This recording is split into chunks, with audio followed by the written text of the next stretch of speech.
Hello and welcome to All For Women's Football. It is Lower League Lingo. It's episode number 47. We are back. We are up for the cup. Well, at least one of us is anyway. We'll see what the rest of them are like when we get on the other side of this.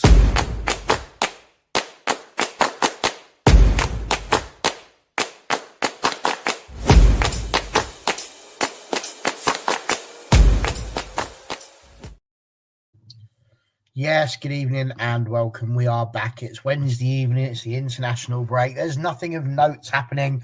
So why not get your eyes around this and have a little listen to three absolute die-hard lower league fans talking about all of the stuff that's going on in the FA Cup with our lower league teams. We're going to say a quick on the award-winning All For Women's. Here he is. I'm going to mention that in a minute, but I'll mention it now as soon as you've done it. We spoke about it on Monday. If you didn't see the show then, but it would be impertinent of me not to say a big thank you to all of the people that go on to Lower League Lingo, whether you're people that are watching or indeed you are the people that make up the panel. For Gareth and Stu, who are here now, and obviously for John and Nick, who's been on before, even Kieran, when he jumps in, just in case John's not there as well.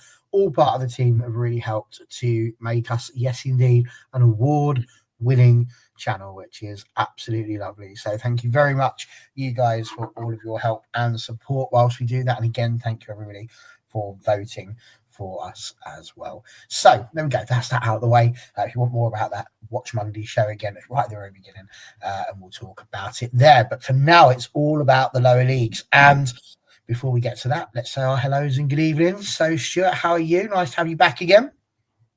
Thank you for having me again. I'm very well, thank you. I don't know what we're going to talk about because there's someone involved in Moneyfield. So there wasn't any football at the weekend other than like 3 or 4 National League games. So, I don't know what we're going to talk about, if I'm brutally honest. Yeah, it's been a funny old week, really. Definitely a different sort of weekend. We didn't have any league game at all. Ours was one of those that missed out because there were 3 of our teams still in the FA Cup in our league, so we were the one that were missed out. And FA Cup? I don't know. There's no such thing as an FA Cup. It finished at the third qualifying round, didn't it? Because if not, it's going to be an extremely short show. So yeah, but there we go. Very strange. We went to a dev count, ended up finishing 5-4. It was quite something, and with a red card for a goalkeeper. So very exciting. Gareth, how are you? Yeah, good. Thanks. A quiet weekend because apparently there was some football on, but I don't remember much. But no, I'm excited to be back talking about the FA Cup. But yeah, it should be good. There's some good results. I think there has been some surprises. I don't think the 2 in the North I'm hugely surprised by. If you kind of listen to our last show of the last round, that when we spoke about the draw, there were 2 games I highlighted as potential upsets, and they were. So if you want the lottery numbers, give me a shout and I'll let you know those as well. There we go then. Mystic Gaz is in the house. So there we go. That was a very southern way of trying to get that to rhyme. Right. Well, let's get kicked off, shall we? And unlike the Sandwich Cup draw, this one was less, controversial, shall we say, with the FA Cup being treated with the dignity that it deserves. And as ever, it's split into 2 sections, Northern and Southern. There's 10 matches in each. Obviously, that will lead to 20 winners who will be joined by the 12 WSL clubs in the 4th round to make the final 32. So we're going to start off with the Northern section, and these are the draws. So Middlesbrough from Tier 3, they beat Northampton. They will be facing AFC Fylde. Tier 5 side there. Nice to see them get involved. Nice 4-0 win against Kidderminster Harriers. If you're wondering why John Foster's not here, when I read out some of these results, it might explain it, I feel like. He just didn't fancy it. What about 6 of his 7 teams losing? Wolves on the Friday night show, 2-0 against Stoke. They won. They will be facing WSL 2, Nottingham Forest. There is an all WSL 2 match in Durham and Sheffield United. Burnley won 4-0 over Norwich. They will face either Peterborough or Wallsend, who are yet to play. That is, of course, Tier 4 against Tier 5. Newcastle United will face Liverpool Feds after a nice 5-0 win against Boldmere. Leeds with a 3-1 win over Huddersfield. Will face West Bromwich Albion, who beat Cambridge 2-0. Championship Birmingham, I'll keep calling them Championship because it will forever be that for me. Championship Birmingham will face Sporting Tulsa, who won 2-0 against Hednesford. Mancunian Unity will face Hull. Mancunian Unity winning 2-1 against Durham Sestria. Hull beating Stourbridge just by the 7-1. Derby winning 4-1 against Stockport. They will face Championship Sunderland. And Altrincham, the lowest ranked team in the Cup, beating Pontyland 1-0. Tier 6 Altrincham will face Tier 4 York City, who defeated Tier 5 Wroxham by 3-1. We will kick off with our northern correspondent, that is Gareth over here. What are you thinking? What's it been like in the FA Cup in the northern area? Are there anything that's really whetting your appetite, that's getting you going? Yeah, I think when we spoke about this last time, there were some fixtures that I highlighted. There was some really high-flying Tier 5 sides in Fylde and Mancunian Unity, who in the second round were drawn against sides that were either kind of struggling or in the bottom half of Tier 4. In Fylde played Kidderminster, and Mancunian Unity played against Durham. Durham Sestria, rather, seeing as Actra Durham are now in the competition. And there were two games that I'd highlighted as being potential upsets.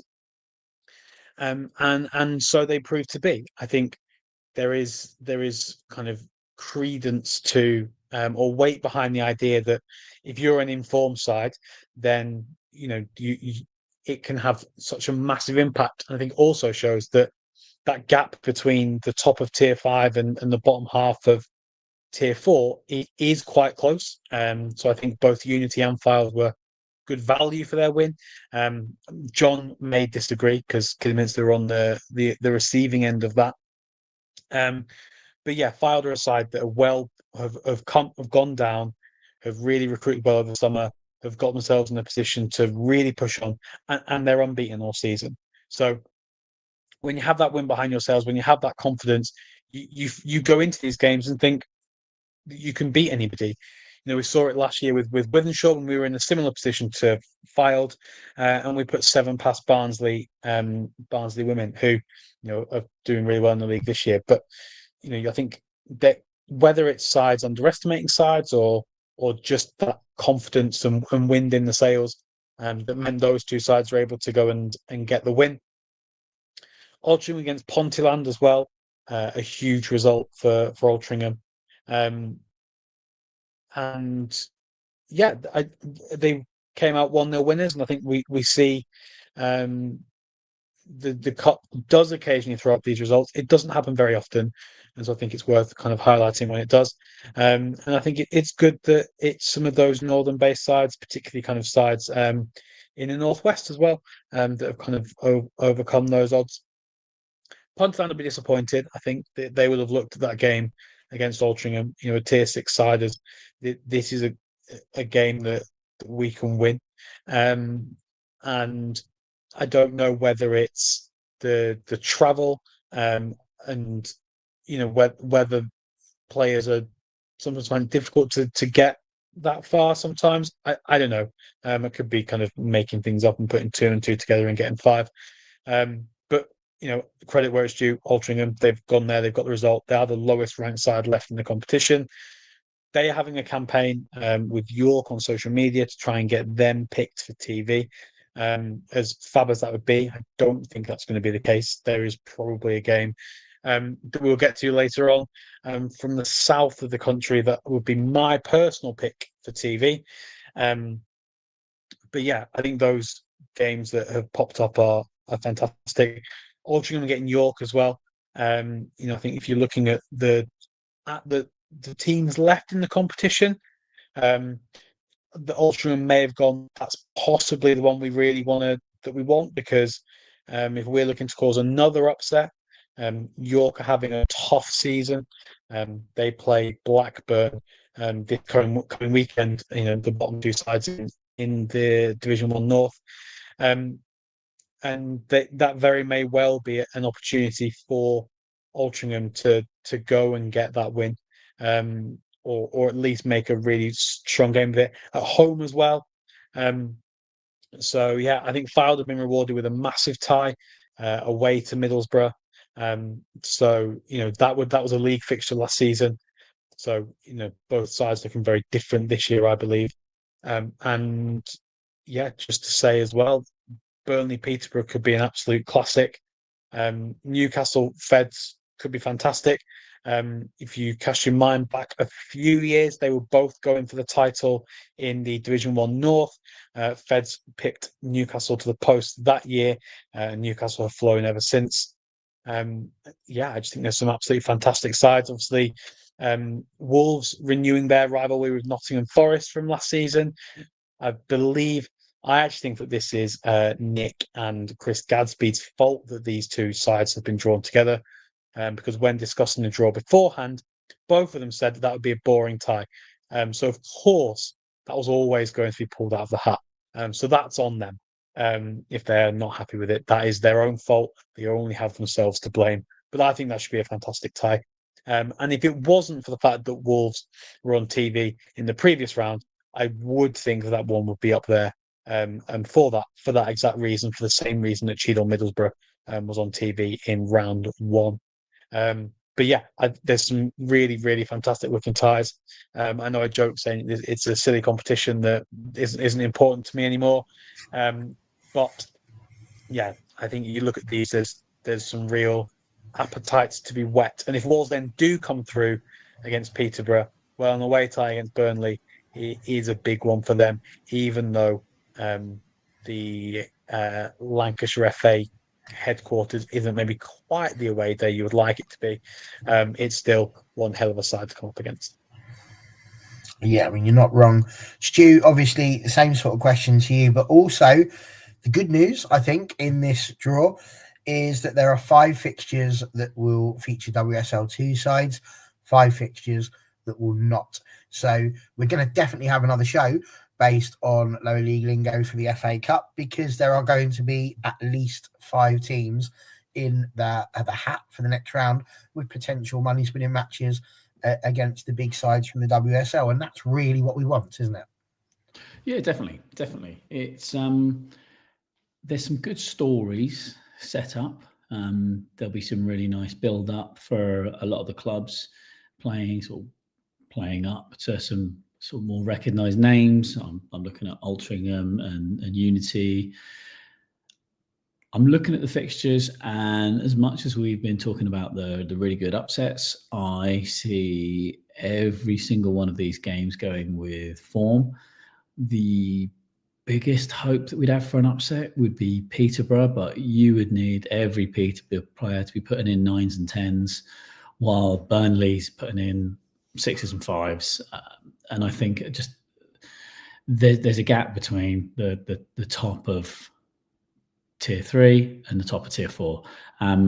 But I don't want to put it down on it because it's all really good stories. As someone like Gareth, I joked that the FA Cup has ended a while ago, but it only ended for me. So I should stop being a killjoy and look at it from other teams' perspective. And it's brilliant. It's exciting. It's fantastic. It's something to savour.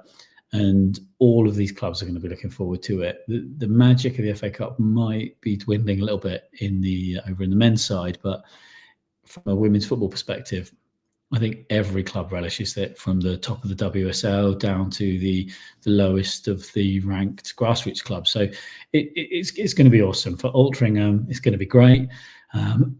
Excuse me. Fylde, as you said, some great narratives with Fylde and Middlesbrough. Have both gone off and done their separate thing. Fylde are flying. They're going to be confident.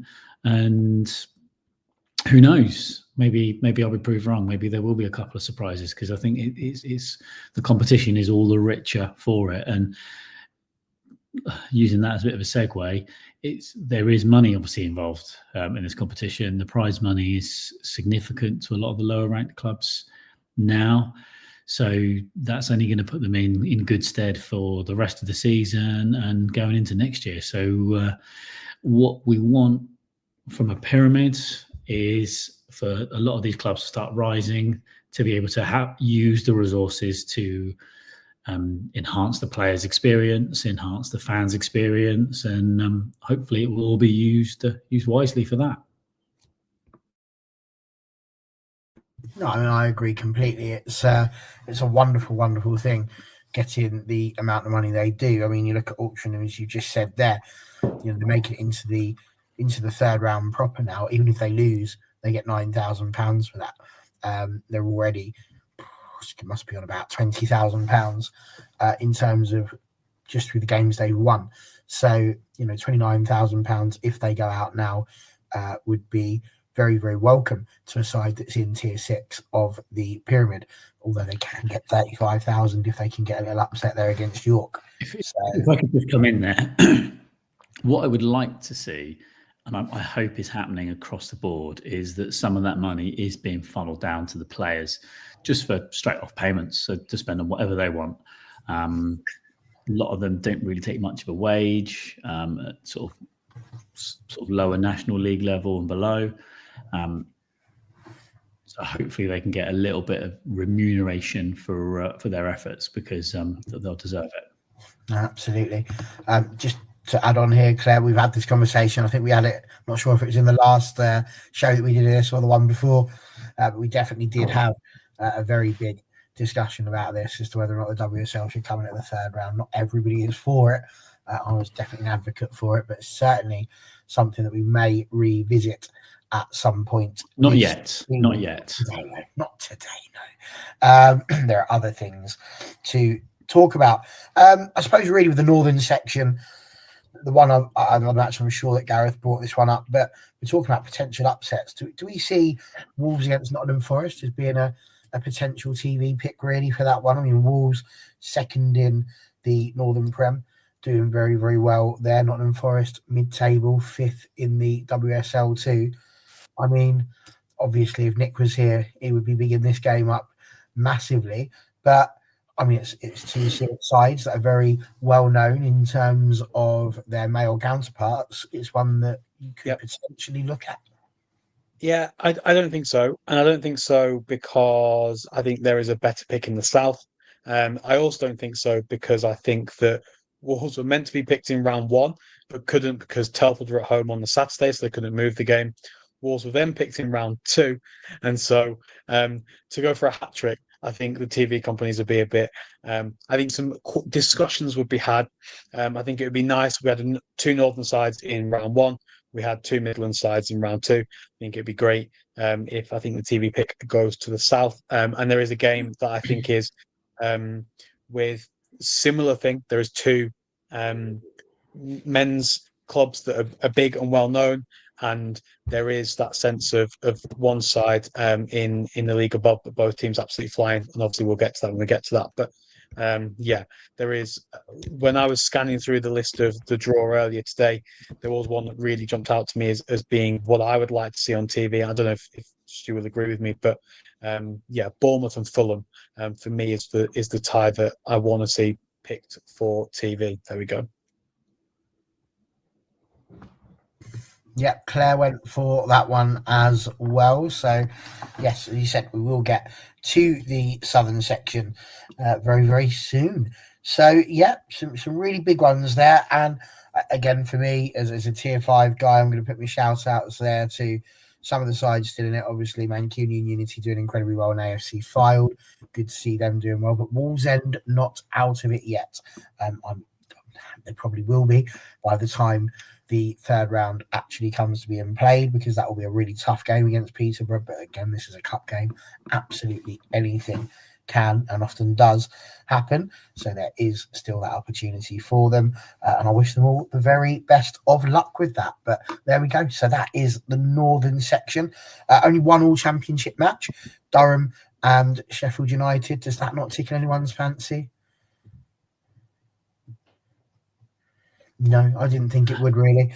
It's a bit, when you get an all championship one this stage, you're like, oh, okay, well, we see this some weeks. So there we go. We'll leave that one out of the way then, shall we? Right, let's move on to the next bit. Who needs that question? Not us, that's for sure. Right, let's get rid of that one. And we'll move over to the south, the southern section, and some big games in this one as well. So Sutton United beating Bowes and Pitsea 3-2. They will be facing Chatham Town, who had a 2-2 draw against Exeter and then won with kicks from the penalty mark. Southampton from the Championship will face Tier 5 Royston Town, who drew 1-1 with Bridgewater and then won on penalties. Dartford doing incredibly well in Tier 5 as well. They won 2-1 against the team that Stu will know, Keynsham. And London Bees defeating Portishead 5-0. So that'll be a game there. Dartford against London Bees. Bristol City will face Portsmouth in an all WSL2 match. Bournemouth, AFC Bournemouth, another side that Stuart will know well. 7-1 against Leyton Orient. That's quite some result. They will be facing Fulham, as it's just been mentioned. They beat Bristol Rovers 3-1. AFC Portchester or Worthing, could be either one of those two, will be facing Championship Ipswich.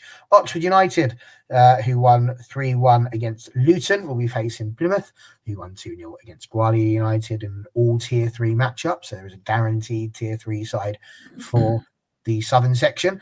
Championship Charlton will play either Watford or Saltdean United. They're still to play. There'll be an all Tier 4 match as well, as Leafield Athletic, who beat Worcester after a 1-1 draw on penalties, will face Swindon, who beat Oxford City 3-0, and Lewis, who are big champions of equal prize money in the FA Cup.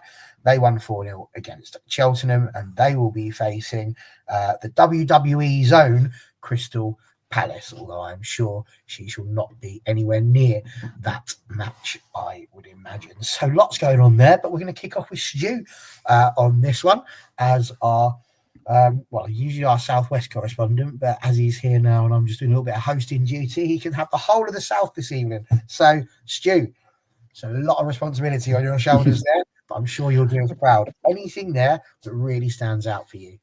Well, firstly, being based in Portsmouth, I feel like I've got a foot in either camp, so I'm confident I can do both proud. So I'll just try and sort of run through them in sort of like a little bit more depth. Obviously, Sutton United, for this, it's a really good little story. They managed to get quite a nice little draw against sort of fellow Tier 5 Bowes and Pitsea. So there was one of those was always going to be in a great position come this stage of the competition. And they're facing obviously Chatham Town, who, for me, arguably had the biggest upset in the last round. Not because I think that the sort of Chatham aren't capable of it, but they obviously defeated Exeter City, and Exeter City are a very, very good team. They're a team that I know very well from my time with Moneyfields. Even when they sort of disappeared up to the third tier, we've still welcomed them down to the John Jenkins Stadium every season as part of our pre-season. But they're a very strong physical side. They know how to play good football, and they can be quite ruthless in front of goal. So fair play to Chatham Town for keeping them to 2-2, or say keeping them to 2-2 for getting the game to 2-2 after the 90 minutes and being triumphant on penalties. It's a great result for them. Chatham obviously have to competing with sort of Fulham and Norwich at the moment, and they're sort of hovering around that sort of third and fifth place in the division. So this is sort of their chance to get their flowers, as the expression goes. They'll be hugely confident, and if they do overcome Sutton, which I would expect them to, then they're going to be in that magical fourth round, which is where the big WSL clubs come in. So it could be a great story for them. I'll be rooting for them as a National League side to be able to experience what we experienced with Moneyfields 2 years ago when we managed to get London City Lionesses in the fourth round. It's a magical time for the club, and hopefully they can really capitalise it. But who knows? They might get an upset. So, spoiler alert: much like the northern section, I can't see too many upsets in this side of the competition. And we obviously touched on Tier 5 Royston earlier. they've got their work cut out for them against Southampton, but they're going to be going to Southampton. I imagine they're not going to be playing at St Mary's, and it's going to be slightly just north of St Mary's in Eastleigh, at Eastleigh's Silver Lake Stadium. I think it's called, Silver Lake Stadium, yeah. And that's a good little ground, and it'll be a good little story. They're going to be coming up against WSL2 players, and ultimately, when you're a team that's playing around the sort of the fourth and sixth tiers, when you get to this stage and you're playing a recognised badge, it's a fantastic opportunity just to get some eyes on the club from the local area. We all know that women's football is doing well, but there are probably plenty of people in and around the Royston area that might be travelling to watch WSL football elsewhere. And it's a great opportunity for them to be in the local paper, maybe get themselves on Match of the Day, where people say, oh, there's good football locally. And that's the prize money and the eyes on the club are going to be the best legacy for some of these clubs. Much the same with Dartford against London Bees. They're flying. They've been doing really well in their respective division, as have London Bees. So this is quite interesting, actually. This one could make for a good competitive tie. But again, I think this is one where Dartford will need to be putting in 8s, 9s, and 10s, and London Bees to be putting in sort of more 6s and 7s. But I think it'd be a fascinating game to go to. I wouldn't like to call the outcome, but if Dartford can get ahead early and the nerves get London Bees, then who knows? But as I say, Bees have been doing well this season, so they will go in fancying their chances and knowing that it's potentially theirs to lose. Moving on from that, you've got another WSL2 or Championship, as you like to say, Barry, tie between Bristol City and Portsmouth. As it's no great secret, as I've said, that I'm based in Portsmouth, and this is a rubbish draw for Portsmouth. They will have wanted a tier 3 or a tier 4 side, just to give them a little bit of a break from what they're doing really well at the moment, Portsmouth. But I think they would have probably quite fancied their time with the draw against a couple of the clubs like your Fulhams or Swindon Towns, Watfords, where they will think that they'll go in as favourites and would give them a bit of a break from league action. Because ultimately, when you're in the cup, irrespective of what cup, it's always nice playing opposition that aren't in your same division. So that's a bit of a bum draw. But as I say, they're going into the game in good form. There has been a struggle in the early periods of the season to score goals, but in Jess Gale and Meg Hornby, they have been scoring goals. Not just that, they've been scoring goals at important times of the game. So they'll be full of confidence going to Bristol. But yeah, I think if they could have chosen, they would have wanted maybe not an easier draw, but maybe just to face some unfamiliar faces. So that will be an interesting tie. I don't think it'll be the TV tie. I think the next match on the list will be the TV game, or it should be the TV game ultimately, in between AFC Bournemouth and Fulham. You've got two recognised Premier League backed teams there. AFC Bournemouth obviously are working with no budget because they're able to absorb whatever the boss needs. Really, if there's a player, they've been fortunate enough to go out and get them, especially picking up Sophie Quirk from the aforementioned Portsmouth. Sophie's arguably then Pompey's strongest, almost impactful player over the last few years, and she's been having that same impact with the Cherries. Fulham obviously have been doing well in their respective division. We know them well because they knocked out my Moneyfields team. It's going to be a great test for them. They've got aspirations of winning their division and going up to the third tier. The Cherries doing well in second place in the league above, where Fulham will be looking to go into. So it'll be a really good yardstick to where the club are at.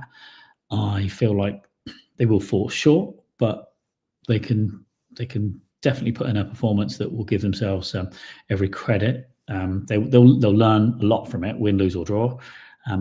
But that'll be a good fun game, and yeah, that's my pick to be on TV. But what I'm sure before we sign off, we'll all go through these.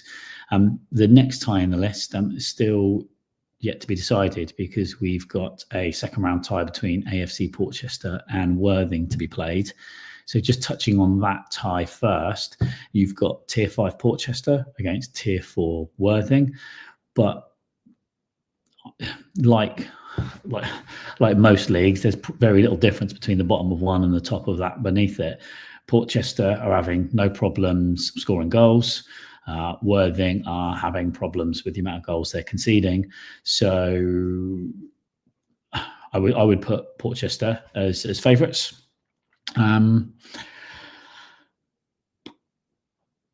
As someone that grew up from Portchester, it would be great to see them go through.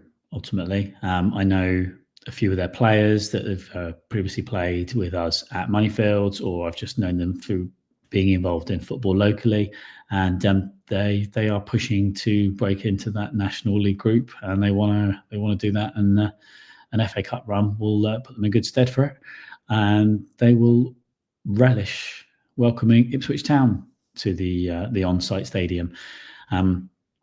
If it is Portchester or Worthing that go through, I don't see either of them having much of a chance against Ipswich. Ipswich have probably got that sort of tie that Portsmouth would have been hoping for. But it'll be a brilliant experience bringing in a team of that calibre. As we move over halfway now, you've got Oxford United against Plymouth Argyle. That could be an outside bet for to be televised. Both teams well established within the men's game. Both teams well established within the Women's National League. Oxford United have historically been the bridesmaids of the division, quite often up there found in the top four, but unable to sort of make that leap into sort of really pushing for promotion. They've had their struggles this season. Plymouth maybe just started off a little bit slowly, but they're absolutely flying at the moment. They've probably been my biggest pleasant surprise of the season so far. Going into the game, they come away beating Gwalia, so another team in their division. So as much as they probably wanted a nicer draw with a team from a league below, they'll be going into this one full of confidence. And next up, we've obviously got Charlton Athletic, who will face the winner of Watford or Saltdean United. I think the winner of this one will be Watford, but Saltdean, another club very similar to Portchester that seem to be getting everything right on the field and off the field. They will also be looking at this opportunity to get one over Watford, but another one of those where Saltdean will be putting in 9s and 10s, Watford putting in 6s and 7s, and they might have a chance of an upset. I think Watford will have too much quality for them to do that, but it will be a great experience playing a recognised badge. It will get even more eyes on them locally. Lewis tend to get a lot of the attention and around that area, so this will be Saltdean's chance in the spotlight. And if it is Watford that do get through for them, after being relegated from the Championship, they will be wanting to test themselves again against a WSL2 side. But Charlton, they're funny because no one really talks about them, but they're just quietly going about their business near the top of the league. And Charlton will be hoping that actually they can get a run in this competition because they're looking up. They're looking up at the WSL, so they will be wanting to get to the next round and looking to try and test themselves against WSL sides. Maybe even if they can get a nice draw, if they can win this and get a nice draw in the fourth round, come through that and then get themselves a mid to low ranked WSL 1 side, then that's kind of perfect for them. They can really sort of see where they're at and see what they've got to do between now and May. This would be a nice little tie coming up between Leafield and Swindon Town. Leafield, we obviously speak about a lot on this podcast channel. Insert the appropriate word there, please, the producer, when you edit this. But they're a good, well-organised team. Swindon, if you can keep Annie Colston quiet, you've got a chance to go through. But not a lot of clubs have been able to keep her quiet this season. So that'll be a fascinating tie. If there was an outside bet to be televised just because of the real terms narrative, then that will be a real good one because it'll be a real competitive tie, and it'd be one as someone that follows Tier 4 quite closely, that I would probably quite like to go to. And I think it'd be really fun to see both of those sides. And also, you tend to find that obviously the Southeast and Southwestern teams, they get well acquainted with each other. So it makes a nice little change that you've got a Southern-based side playing a Midlands-based side. I'd certainly like to see more of that. Maybe they could sort of rework these boundaries a little bit, or just increase the prize money. So therefore, it's more financially affordable for these clubs to travel across the country. And last of all, we've got another WSL2 clash between Lewes and Crystal Palace. This has got vibes of it was Durham and Sheffield United, wasn't it? Where both teams could win it, both teams could lose it. It's probably not going to be top pick on match of the day if they're televising these. But both of those clubs, they will be looking for a run in the competition. Palace obviously still licking their wounds after relegation from the WSL last year. So they'll want to be picking up a bit of form, and also just to reacquainting themselves with some WSL sides later in this competition, where Lewes have obviously been on the downward trajectory in the last sort of couple of years, moving down from the then Championship into the National League and having to kind of work as a bit of a rebuild.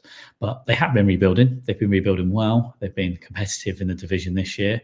So maybe that could be a fun outside bet of an upset. I don't think it will be, but hey, the Dripping Pan is a fantastic stadium. It's arguably my favourite within the women's football pyramid.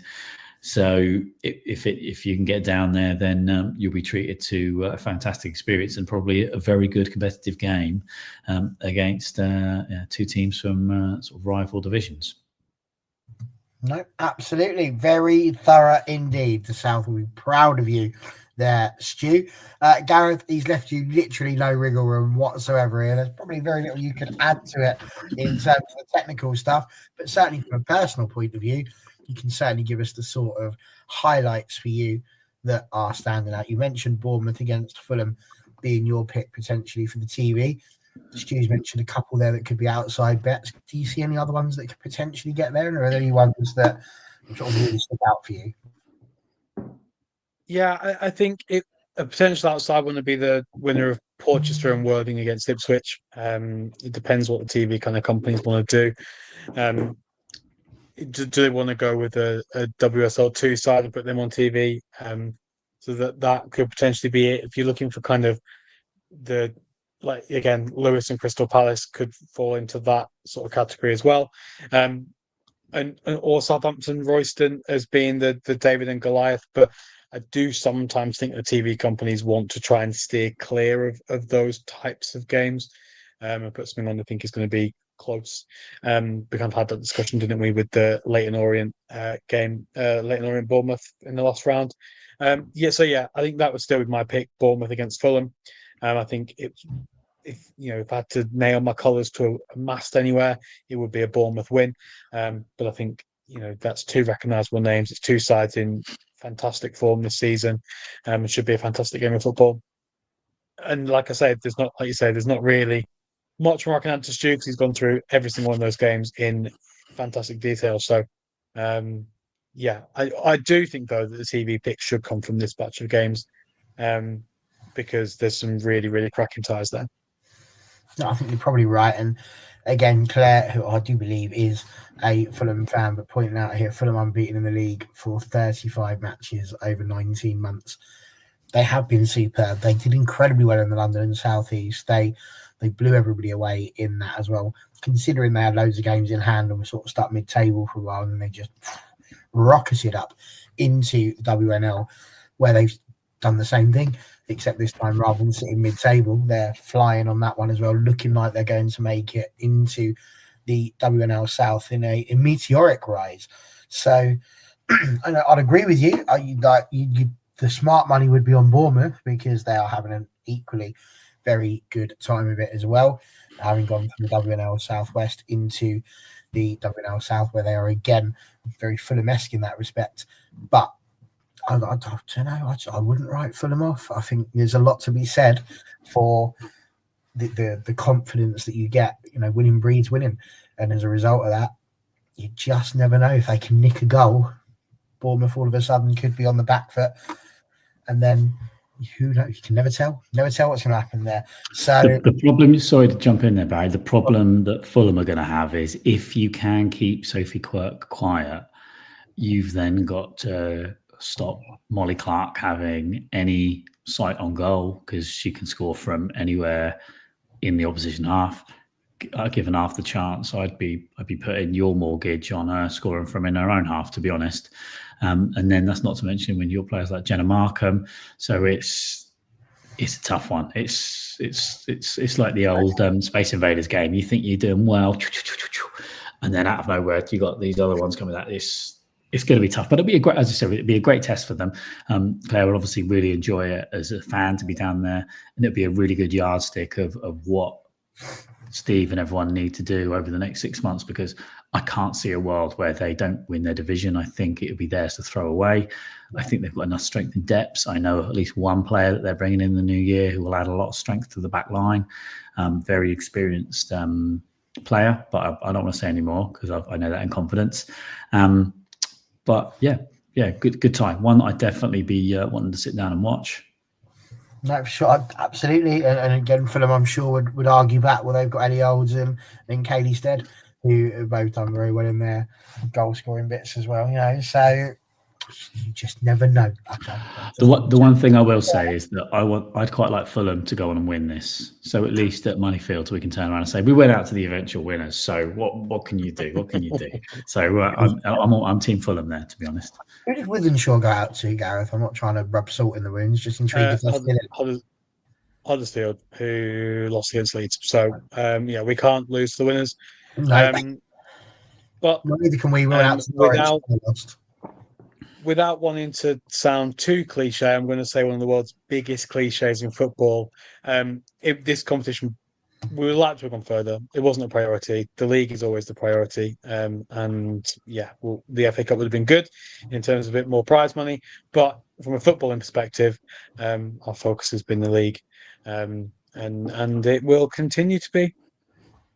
Absolutely. The Southern draw is very similar to the Northern draw insofar as there are 5 matches that do not include a WSL 2 side.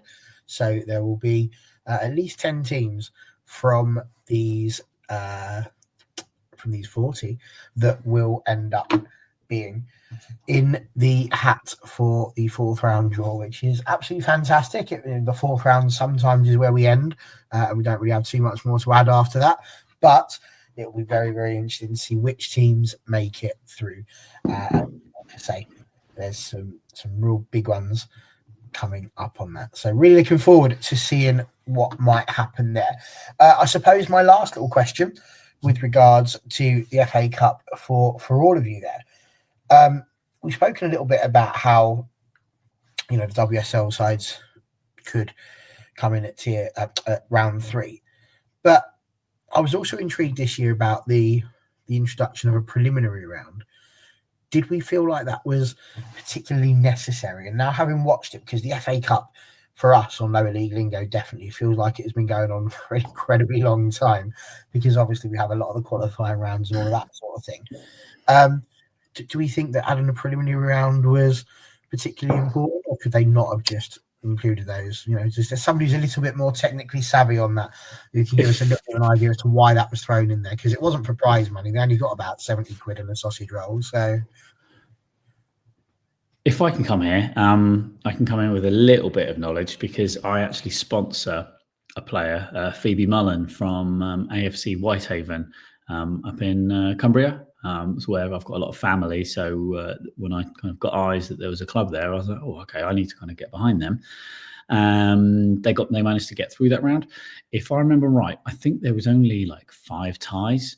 So I would suggest, given that it's not a necessity for every club to be involved, it's an application. You apply, you pay to be involved, and it's probably a sheer numbers thing. They're like, we can't fit this many in. We don't want to give buys, so we'll draw teams, and they'll have to pay a preliminary round. I was having a conversation with someone the other day that I cannot get my head around. I'm sorry if I'm going off on a tangent a little bit, but maybe I feel like I've answered that a little bit. I think it's just numbers, but a first qualifying round, second qualifying round, third qualifying round. Why are they just not the first round? Why is it not the second round? Why is the first round proper, not just the fourth round? And I don't know. I don't understand the logic. I can only presume that previously there was only enough teams to start in the first round. Then they have more, and they've done as they did with the preliminaries. Oh, we'll do a few more. Like, oh God, we need to do a second preliminary round and a third preliminary round. But surely someone should sit there and go, oh, let's just call it the first. I don't know. Maybe I'm trying to attribute logic.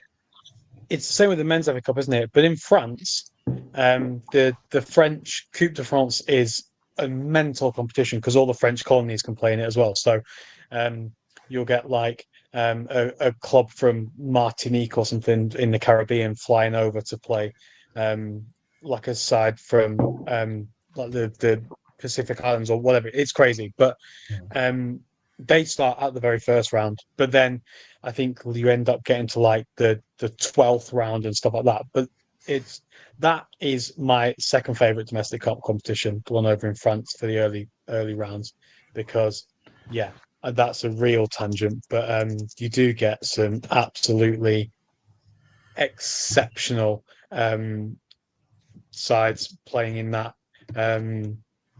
Absolutely crazy. I don't know what there has been this season. I was just scrolling to have a look, but it does throw up some absolute blasts. Yeah, they start in the first round, and then you end up like the 9th, 10th. The round of 16 is round 11. But yeah, it's good fun.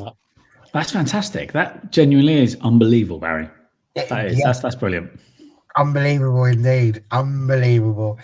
Yeah, absolutely. So to add to that, then, were we a bit disappointed that those qualifying rounds that we were talking about didn't have a televised fixture as well? Do you think that there was a little bit of an own goal, really? That if you're going to start doing, we're going to do one match, because it's only one match at the end of the day. It's not like you're trying to send them round to all of the lower league grounds and that sort of thing. Do we not think that maybe if we're going to do this next year again with television rights as well, that actually just sending a camera crew to a match, because they do it again in the men's game, you see that every once in a while there's an odd FA Cup match that's happened in a qualifying round that's on BBC somewhere, even if it's on the Red Button or something like that. So do we think, Gareth, that maybe that could have been something that could have happened this year? Yeah, possibly. I wonder if part of the reason it hasn't is because if you go far enough down the pyramid with the men's teams, lots of them still have their own grounds. Whereas when you go to that similar stage with women's teams, lots of them are playing at community centres and schools and things where it may be more difficult to set camera crews up and get whatever sort of scaffolding that needs to be set up for the pitch cameras or whatever. I don't know. But I wonder if there is a logistics issue there as well. If there wasn't that logistics issue, then absolutely, I think it would be absolutely fantastic. But apologies, Siren's going past the door. Apologies to bring some rationality to it. But purely from an emotional perspective, yeah, it'd be fantastic. No, for sure. Stu, you was nodding as I was saying it.